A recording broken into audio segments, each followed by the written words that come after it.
Clip number 599۔ اس clip میں انشاءاللہ عز و جل آپ قرآن پاک کی سورہ رات کی آیت نمبر 15 سے 16 تک کی تلاوت، ترجمہ اور تفسیر قرآن صراط الجنان سماعت فرمائیں گے۔ بسم اللہ الرحمن الرحیم۔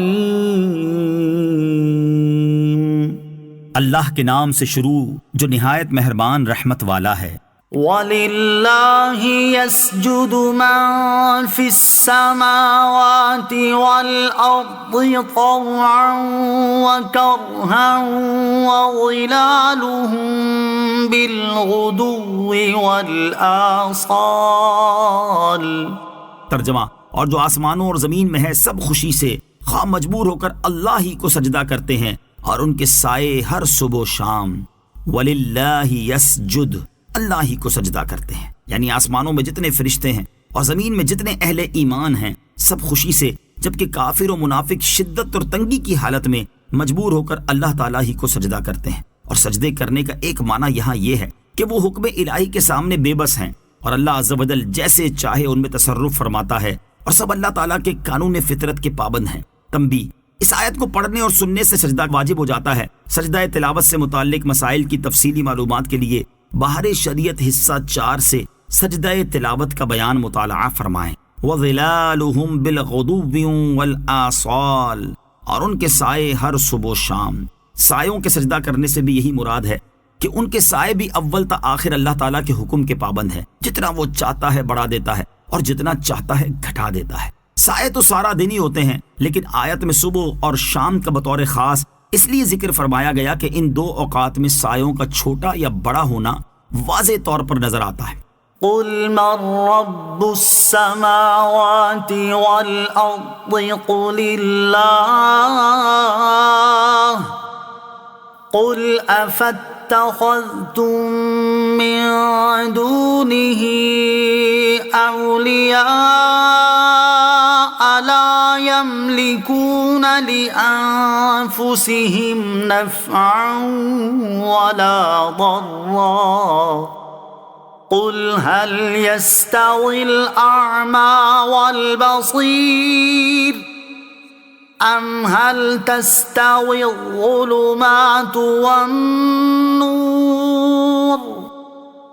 أَمْ جَعَلُوا لِلَّهِ شُرَكَاءَ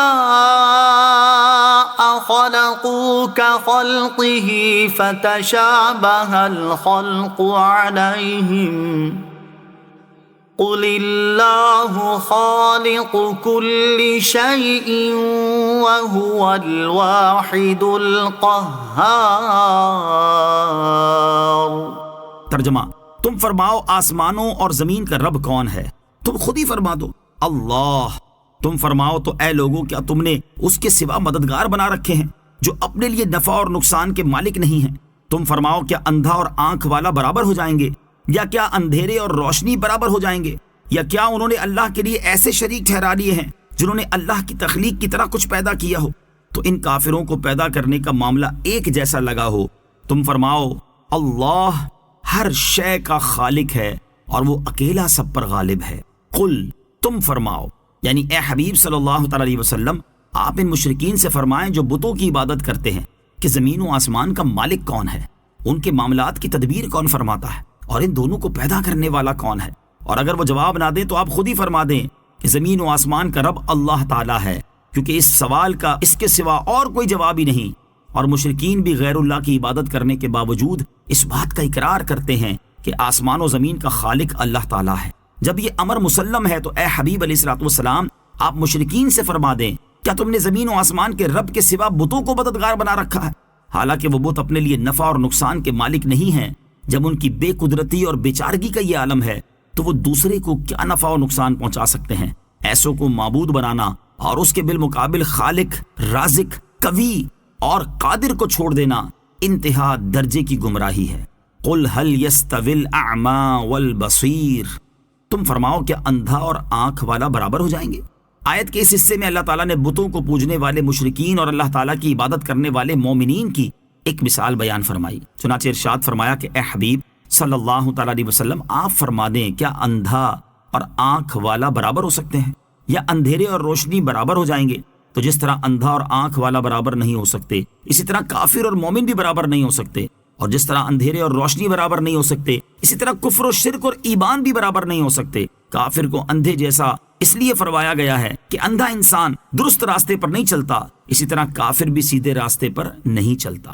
ام جعلوا للہ شرکاء، کیا انہوں نے اللہ کے لیے شریک ٹھہرا لیے ہیں؟ آیت کے اس حصے میں ایک اور طریقے سے بت پرستوں کا رد کیا گیا ہے۔ اس کا خلاصہ یہ ہے کہ یہ مشرکین جو بتوں کو اللہ تعالیٰ کا شریک قرار دیتے ہیں، کیا ان کے علم میں ہے کہ بتوں نے بھی کوئی مخلوق پیدا کی ہے، جس کی وجہ سے انہیں یہ شبہ ہو گیا کہ بت بھی خالق ہیں اور اللہ تعالیٰ بھی خالق ہے، اور جب اللہ تعالیٰ اپنے خالق ہونے کی وجہ سے عبادت کا مستحق ہے تو یہ بت بھی اس وجہ سے عبادت کے مستحق ٹھہرے۔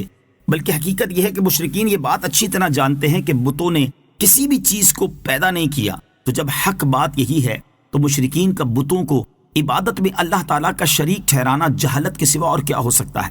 اور حقیقت یہی ہے کہ ہر شے کا خالق اللہ عز و جل ہے، اور وہی سب پر غالب ہے، اور سب کچھ اسی کی قدرت اور اختیار میں ہے۔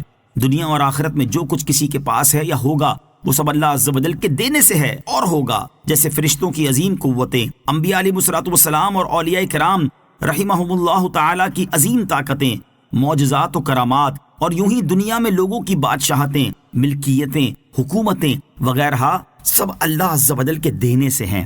اللہ عز و جل کے ارادے کے بغیر کوئی ایک ذرے کا بھی مالک و مختار نہیں بن سکتا۔